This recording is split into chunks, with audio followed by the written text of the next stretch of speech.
अस्सलाम वालेकुम viewers, welcome back to my YouTube channel. आज की इस वीडियो में हम आपको बताएंगे सादिक नाम का मतलब क्या है। सादिक नाम का शुमार लड़कों के नामों में होता है।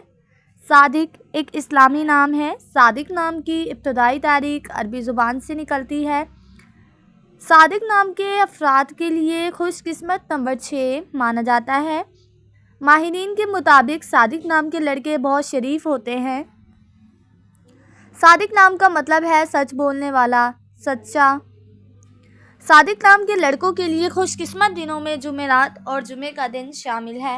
सादिक नाम के अफराद के लिए मुवाफिक रंगों में नीला, बनफशी और काला रंग शामिल है। सादिक नाम के अफराद के लिए मुवाफिक पत्थरों में नीलम पत्थर शामिल है। खुशकिस्मती वाली धातों में हिंसों के हिसाब से लोहा शामिल है। फ्रेंड्स, अगर आप अपने नाम का मतलब जानना चाहते हैं तो कमेंट बॉक्स में अपना नाम लिखें। इंशाल्लाह हम आपके नाम की वीडियो ज़रूर बनाएंगे। Thanks for watching. अल्लाह हाफिज़।